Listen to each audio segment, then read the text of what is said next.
দিগন্ত বিস্তৃত সবুজ, দুচোখ ভরে দেখতে দেখতে পৌঁছে গেলাম মায়াপুরে।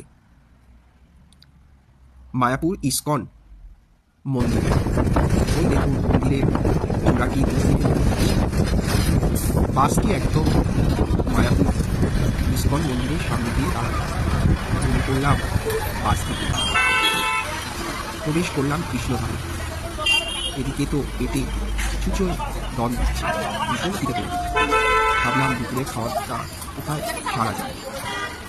কিছু দূর এগিয়ে দেখলাম গদাভবনে তখনও দুপুরে খাওয়ার কুপন দিয়ে দিচ্ছে। 80 টাকা দিয়ে কুপন কেটে ঢুকে পড়লাম গদাভবনে।